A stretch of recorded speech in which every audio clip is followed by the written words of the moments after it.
Greetings. It's a privilege for Paula and I to be in Mongolia. I am really excited to meet the people, see the land and the country, and get to know more about your livestock industry. T2 Land and Cattle Company is a company owned by Paula and myself. We have our two sons involved in the business with us, and they have their own operations that we all work together. They both have children and are married. We have two daughters, and they're in the picture there too. They both have families, and they're both on their husband's farm and ranches. My daughter Sheila is a nurse like her mom, and of course helps out on the farm where she can. And our daughter Holly is animal science major, and she works for the Verified Beef Production Plus system, and also loves the life on the land with the livestock. Kelleher, Saskatchewan is in the middle of Canada. We're in the aspen parkland, rolling areas in the middle of the prairies. It would take us about 8 hours to drive to Calgary, and about 27 or 28 hours to drive to Toronto. So that's an indication of how far. It's a big country. We are in an area that is a very good mixed farming country. It used to be predominantly mixed farming, but now it's mostly grain farming. People have gone away from the cattle industry, and now the cattle industry is very good, and we're enjoying profitable times. That's just a satellite image of our land, and the red marks show where our property lines are. We have about,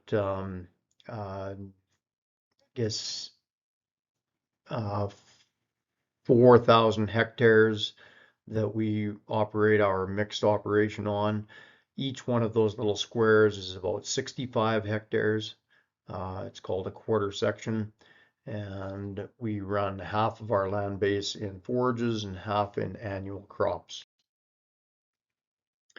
Our climate and our environment, we're about 700 meters elevation. Our rainfall is about 335 millimeters. We'll have 130 centimeters of snow. So our total annual precipitation is about 465 millimeters. Our summer average temperatures would be between 17 and 18, but extremes between -2 to +40. Our winter average temperature would be either side of -20, but again, extremes between +9 and -45 to 50.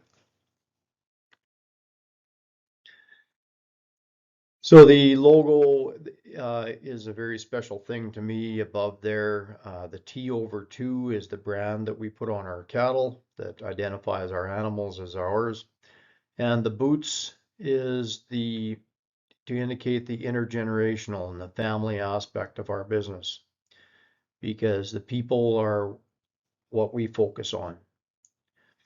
The picture down to the left was my great-grandfather, and he came here in 1898. So we've been here for about 127 years.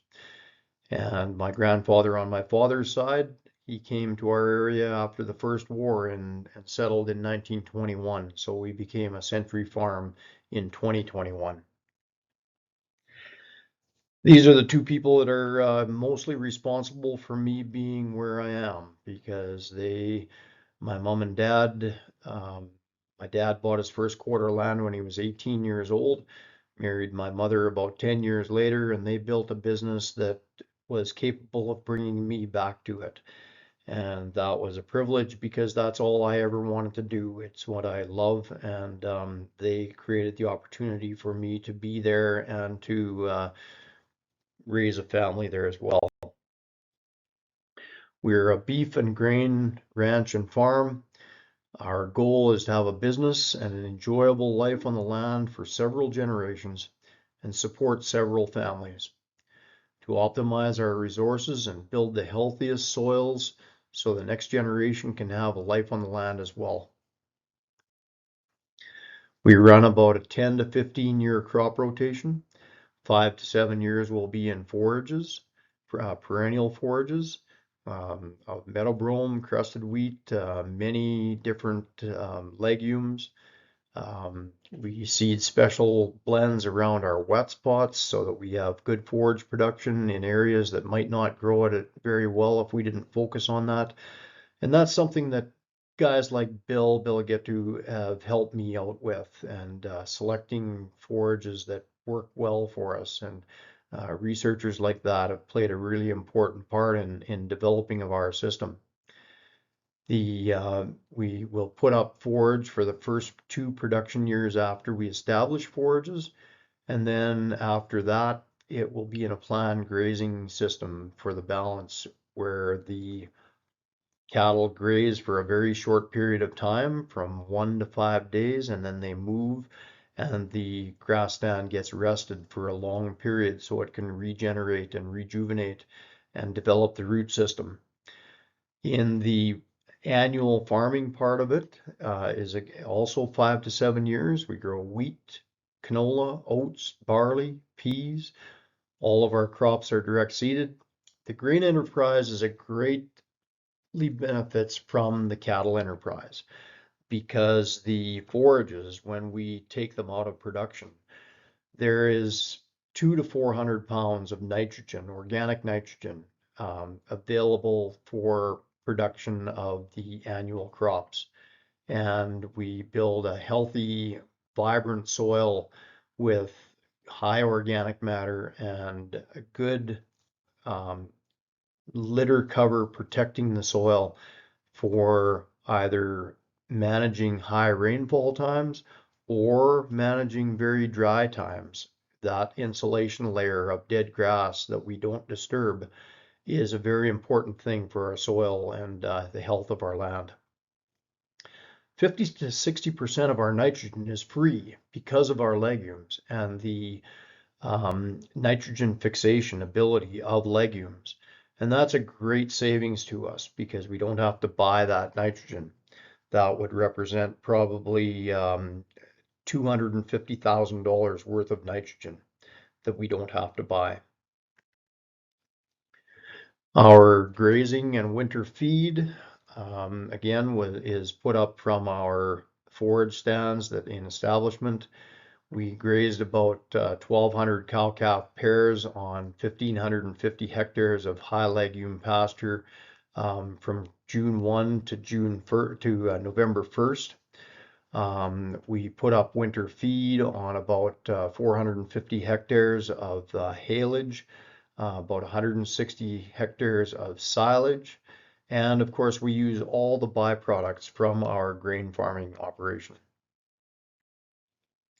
Now, a lot of people will say that, oh, well, you've got a lot of cows, so we can't do that. We only have, 100 or 200 or 50. So I scaled that back to 100 head. And so if you scaled it back on our operation, your grazing season, we would only require 125 hectares. And for winter feed, for haylage, we would only need 38 hectares, or mixed grain silage, 11 hectares. And about 2,000 hectares of annual, or 800 hectares of annual crop byproducts.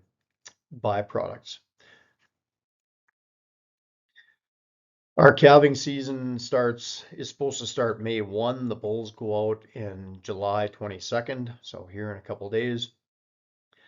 But the calves will start coming about April 2nd, or April 10th. And there still can be some snowstorms at that time in our environment. So we have to be prepared for difficult conditions in the front end of calving. This is a perfect picture of what it should look like at calving time without snow, and the cows are on stockpiled forage, and the calves come out on a sunny day and everybody's happy, but it's not always that way, of course, as you know. This is a unit that is just a simple rig that we load our animals if we have trouble out in the field and we have to take them in to get a calf sucking or do something with it, we just load it on that little trailer. We use horses a little bit. Our daughter Holly loves the horses, and so we, when she's out, she gets me on a horse, and we do work with the horses, and then we enjoy the horses with the animals as well. But to be honest, most of the time we use ATVs and border collie dogs. That's our son Adam. He's working his way up to cow boss, and he's doing a real good job of that. And the ATVs are a very good tool for us. You know, I was asked what women and children, what role they play. You know, of course, I tell our daughters that they can do anything I do and many things better. And these two young ladies, this is our daughter Holly, having to position a calf and help pull a calf, and her sidekick that year, and they calved out 1,200 cows, those two, with a little bit of assistance from me. So women and children have played a very big role in the industry, and are very, very capable. And that's the start of it too. There's our granddaughter and a calf. We can get some freezing rain anytime through the spring. You know, the temperatures are variable, and this was quite a difficult time when it iced everything down. But the biggest challenge was, of course, the calves were coming pretty steady, and it made for a bit of a difficult night. But the moisture, of course, was welcome. When we calve in a calving field, there will be areas of the soil that are in need of organic matter or nutrients. So we'll spot straw bales in those spots, and we are able to really regenerate that land and make it viable and grow lots when we get some more organic matter, get the manure, and the bales also are part of the cattle's diet, and the calves have shelter or places to get out of the wind if necessary. Our grazing season starts around June 1st, and alfalfa and clovers are an important part of the grazing, and I know that bloat is always a concern, but if you work with it and you're stubborn like I was, you can work your way through, and you can build animals that are very resilient, and bloat is a limited issue. I would never say we don't ever lose an animal to bloat, but we don't lose many, and what we gain far outweighs what we lose. We start seeding around the first week in May. We generally seed about close to 2,000 hectares, and we seed, like I mentioned before, canola, barley, wheat, peas, and oats. And as you can see, it's all direct seeded. We do not work the ground. We seed straight into the previous year's land without tillage. There's our son Cole. He's the farm manager, where he manages the grain side, and he's just checking out the depth of the seed there and the health of the soil.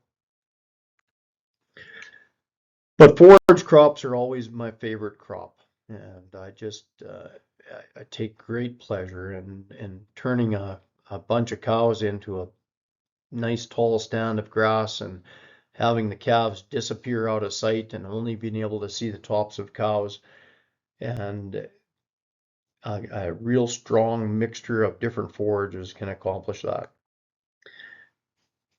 I just use those little SUVs that are all used up by people, and they don't want them anymore, and I can buy them, and that's what we use for running around the ranch too.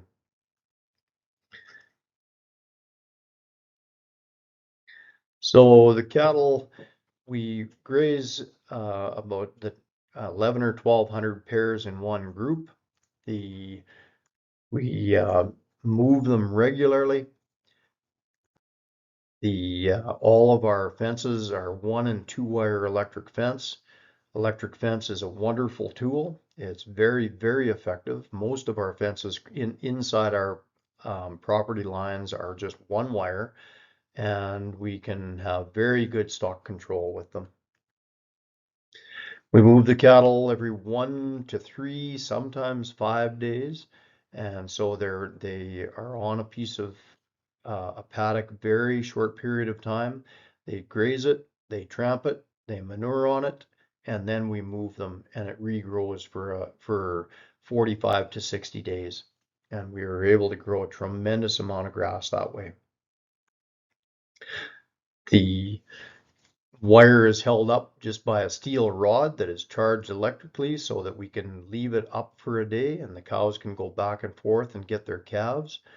And that way we don't have to drive them or chase them. They just go back and forth and then they go on to the new paddock.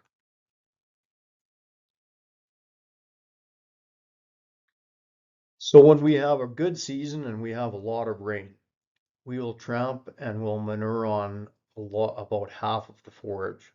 And it looks like a waste, but it really is not a waste because it is part of the insurance program.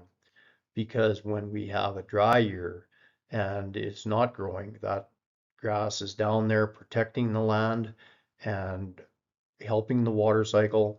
And on difficult years, we'll harvest anywhere from 80 to 90% of the forage available. And that's what we consider our insurance program. So on an average year, we're tramping grass and we're improving soil. And on a challenging year, we're harvesting the greatest percentage. Dung beetles are a great tool for helping to build the soil as well. And a lot of times I have to be careful because I like to talk too much. And there's lots of dung beetles, and sometimes they'll get in my mouth. We know where they were before that. So in the background, it just shows a canola field. And previously, a couple of years earlier, it was a grass field just like this. And so we just keep moving. We keep taking forages out of production and putting in annual crops and rotating our crops around our land base. So the forages are all together and the annual crops are all together, and that way it makes managing the livestock much simpler. Water lines, we plow them into the ground, only a shallow depth of maybe half a meter, and we provide water in. There is one water point that we can hook onto in the center of every about 65 hectare block. All of our land is surveyed into 65 hectare blocks, or we call them quarter sections. And so we use those lines for our grazing. We divide them in half, so about 33 hectares per block is what we have in blocks. And then we have a water riser in the middle. And we can take this tanker system to that riser and we can hook onto it, and the well will pump it full, or we can suck water out of these water bodies that will and as you can see, the cattle are drinking from the tanker and they're not walking into the water very much. Some of them will, but they choose to drink from the tanker more often than they do walking into the mud. And I believe that we get much better performance on the calves because the calves go up and drink, and the cows' udders are not covered in mud, and we get much better performance because the cattle are always drinking fresh water. This is just a valve system that I came up with. It's a very simple system with just a jug for a float and a one-way valve that when the float goes down, it pushes the one-way valve open and allows the water, and it allows the water to come through full force. And so when the cattle come around that water system, we can have 1,200 cows drinking around that, and the water never gets low where there is a fight for water. There's always water in the troughs, and that's a very important thing because I had to learn that the hard way. And when you get cattle fighting for water, you've got a real big problem where you never want them fighting for water because you get disease and sickness and stress, and the cattle are agitated. So it's very important that if they're going to a water system to drink, they get to drink and walk away, because what they'll do is they will see somebody walking for water and the entire herd will run to the water system and it'll drink dry for right away, and there'll be a big fight. But when there's always water in the water system, the cattle will just come and go all day leisurely, and there'll never be a fight at the water system. That's so very important. And our shallow burial water systems, we just have valves, and we can send the water wherever we need it. We use old appliances, and we just set them over top so that when it gets late in the year and it's some freezing temperatures, our valves aren't freezing. And you know, towards the end of October, we have to blow the water lines out because they will freeze, and of course the ice will start breaking the water lines. So we blow them out with a big compressor. So I have to talk about the legume effect, because I've talked about legumes and I've talked about how much money it saves me to have legumes in our stand, and that site has been grazed once, it's regrown, and there's a very good stand of forage there with a lot of legumes, alfalfas and clovers with the grasses. And that's about 10 meters away. And the only difference between those two spots is that that area was missed by the operator when seeding the legumes. So there's no legumes there. Everything's the same. The management's the same. The grasses are the same, but there is very, very little forage there. And that is the difference between having legumes in the mix and no legumes in the mix. And so I did a little bit of cowboy math, and high legume stands, I believe, can produce 6 to 8 times more forage than pure grass in our area. Research has found that calves will wean off the cows about 80 pounds heavier. You can do the math on what 80 pounds will make you. If you wean 90 calves, that's over $25,000 more income at that market that I've shown. And grass needs nitrogen, as you saw in the picture. Without those legumes producing the nitrogen so that the grass can harvest nitrogen from the legumes. If you don't have that, then you've got the poor grass that showed. Or you can apply nitrogen, and nitrogen is expensive. So you can, with a 100 head herd, you could put $30,000 worth of nitrogen down. Well, that cuts into your profits very deep. So it's actually $39,000 plus $25,000 that you don't get, which costs you. And alfalfa is a very deep-rooted plant in drought years. It will regrow because it goes down much deeper than the grass, and it regrows and provides you a forage in dry conditions. In wet years, we tramp down all the excess forages and build the organic matter, and we build the insurance for the dry years. People will say, well, alfalfa, when the frost comes, the leaves just freeze off and you just have stems. And that's right. But it also provides a snow trap, and the snow provides the water for the next year. So it's not a loss.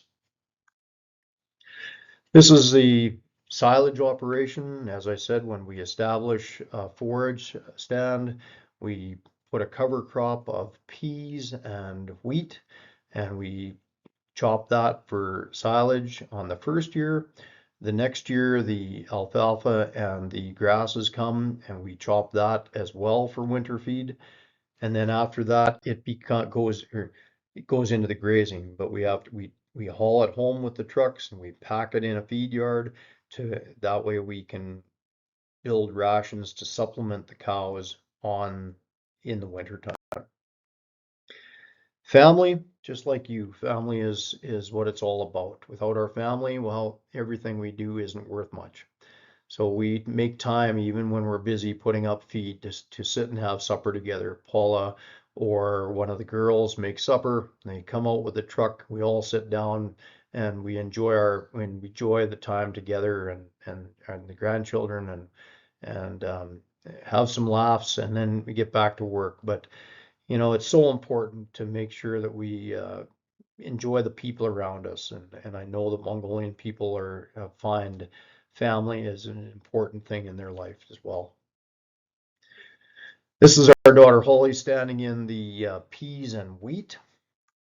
It was a very good stand that year. It had a lot of peas, and the quality, we got 17.4% protein in the silage of that year. And so that was a great crop. But it also, the nitrogen fixation of the peas, it was incredible. And the land and improving the soil, you can see the nodulation of the nitrogen fixing nodes on the bottom of the peas. I just can't overrate how important legumes are in our operation, because soil health is the benefactor of that. And soil health, healthy soils means for healthy people. And we don't work with our soil is not the best soil. We are not in a really good farming area. Our soil might only be it might less than 10 centimeters thick, sometimes 5 centimeters. And so we have to work hard to increase the value and the health of the soil. And we do that with forages and our livestock. On the right shows a really nicely aggregated soil with a deep alfalfa root that goes way down in to harvest the moisture from way down deep in dry years. On the left, it shows the nice rich black soil with the roots in it, and then the thatch layer on top that in dry years it insulates it and prevents evaporation. And on wet years and excess water times, when you get a big storm, it acts as a sponge and it wicks the water down so that it doesn't just run off into the low spots. So it's such an important thing to build healthy soils. And we get people out, researchers that come out to have a look at it, and we send soil samples away to benchmark where we are. And I'm happy to say that the organic matter in some of our areas is about 3 to 4%, and some of our land now is double that. And so I'm very happy about that, because again, healthy soil, healthy people. And then we can work with our animals and where we feed. And this is our daughter Holly, and she is standing on the right in a place that has very marginal grass, marginal growth, and only 4 meters off to the side, she's standing where they fed in the wintertime. And the manure and the nutrients went into the ground, and the forage production, I'm going to say, was 10 to 15 times more forage, maybe 20 times more on the left than it is on the right, simply from feeding cattle in the winter there. Wildlife, I think wildlife are a good indicator of how healthy our land is as well. And we have a lot of wildlife. We have deer, and this is a little owl that is a very rare little guy. And the more of these animals we see, the healthier we know our land is.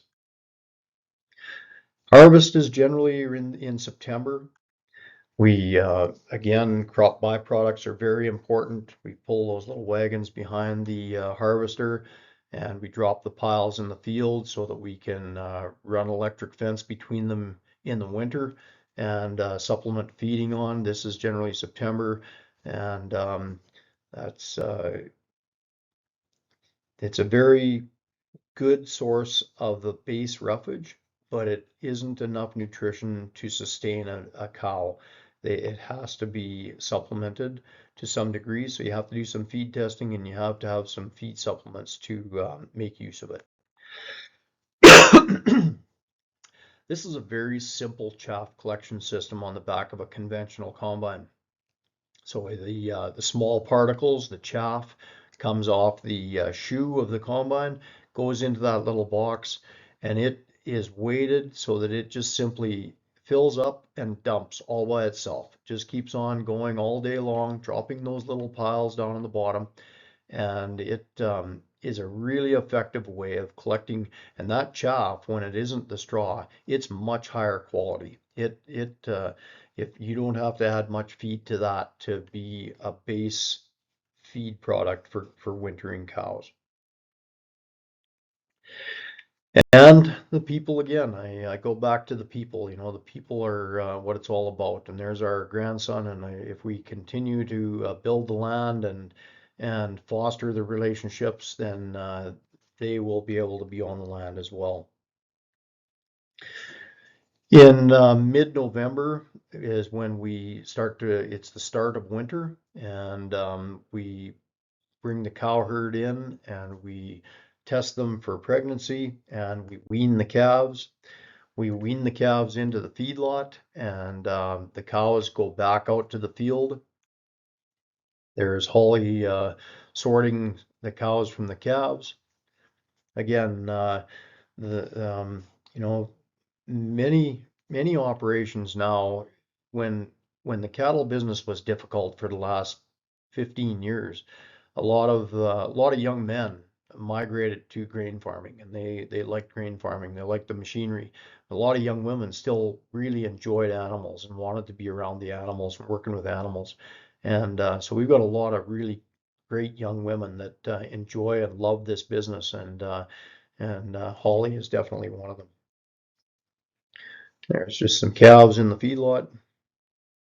Those calves are in the feedlot from November until about the end of April, and about the end of April we tend to sell the steer calves, and they go off to other operations. They might go to a feedlot, they might go to an operation that grows them out on grass a little more.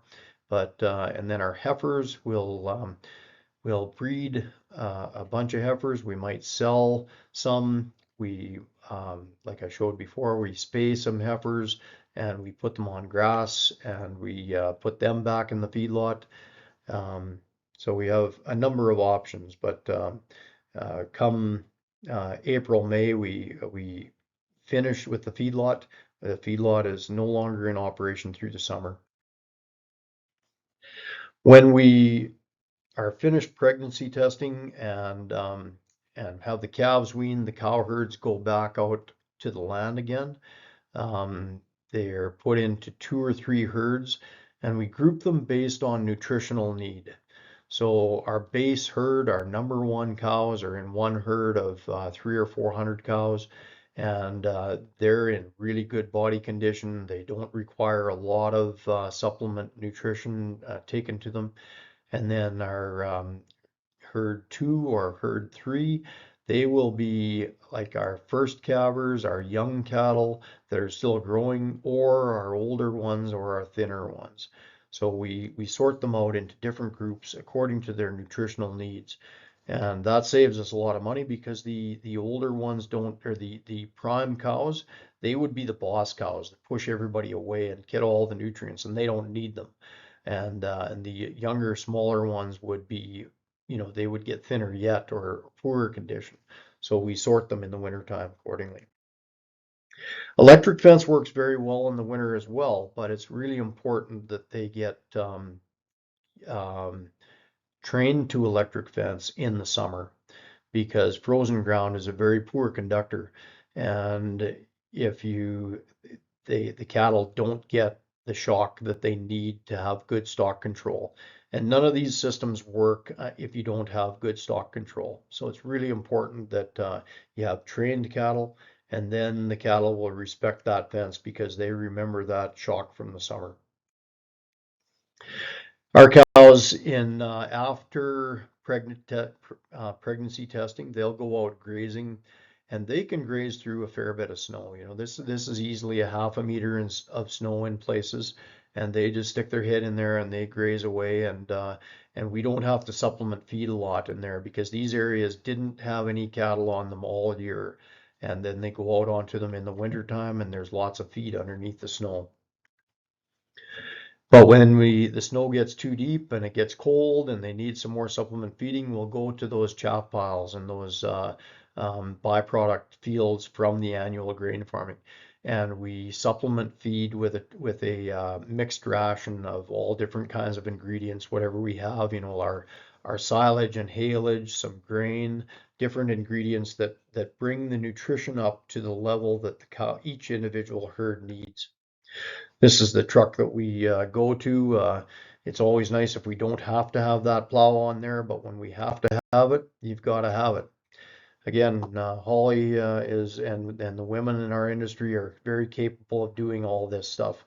And Holly's out there feeding cows with her dog, and there she is feeding cows with her baby. And so it's a family affair without a doubt. As families are, this is how we build our kids, just like you. And then when we feed on those chaff piles, what's left behind is the manure and some organic matter and building soil health. And I've said that so many times already, but I can't stress it enough how important it is, because we've been able to take eroded hilltops and poor areas and we feed on them and do this, and we get the results like I showed in the grass fields. And it shows the manure and what's left behind from those piles. But sometimes the snow gets too deep and we get stuck, and we have to have somewhere to go when the snow gets too deep. So we make these bale pods, and we make enough of them that if winter comes real hard early, we've got enough that we can put this electrified bungee cord around the bales and the cows graze in on them. There's 24 bales there. You can see in the right hand picture, we put a wooden picket at one end and another wooden picket at the other end. We put an electrified bungee cord around it, and fiberglass rods go into the bales, and the cattle can graze on it. But you have to make sure the bungee isn't touching the straw, because they'll actually get electrocuted. They'll get a shock. And so you don't want to limit them from eating by them getting a shock. And then we supplement feed around that area as well. And that's what an area will look like with the manure on the land after, and really improves the soil. We put those pods on areas that need the organic matter and need the nutrients. Nutrient cycling is a really great tool for fixing bad spots of the land. And so, of course, as I mentioned, that stock control is important. So we put out temporary fences with little steel rods pounded into the frozen ground with a hammer with an insulator on it. We roll the wire out, and then we can roll it back up with this very simple tool that we built ourselves, a little gas-powered motor, and we can roll up a kilometer of wire in about 5 minutes. Border Collie dogs are really helpful, and they're great friends and companions, and they work the cattle, and I don't know what I would do without them. They are just a really big part of the team. So I've talked about systems, and I've talked about rotations, and I had the privilege of going on the Serengeti in Tanzania and seeing the migration of the wildebeest and the zebras. And where we entered the Serengeti, the migration had gone about 85% of the herd had passed already, and the ground was heavily grazed. There was about 85%, or probably 85% of the forage was grazed already, and I thought that was a very heavy graze.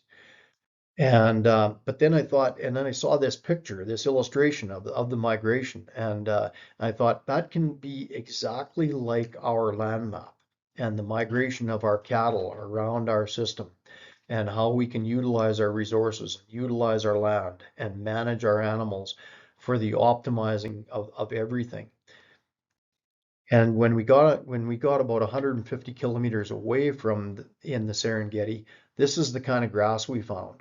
And so that migration, those animals, they keep going around and they leave, and it's a short harvest and a long regrowth. And they're regrowing that grass like this, and they've been doing it for thousands of years, and they get grass like this. And so that really, really made an impression on me.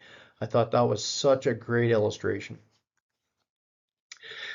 So all in all, I guess I'd like to say that I feel very privileged to be here, but also to be a man of the dirt, a man of the land, and to have had the privilege of building a business that our children have been able to come back to, and to see our kids in the business and see them raising children of their own. So there's so very much to be thankful for. And 25 years of change, and our children grew up from the top picture to the bottom, with they have their own children, and that's so very fulfilling for me, and such a wonderful thing for Paula and I to have our grandchildren so close. So with that, I'd like to say thank you from Paula and I and all our grandchildren, and I hope you have a wonderful day. And again, thank you for inviting me to Mongolia.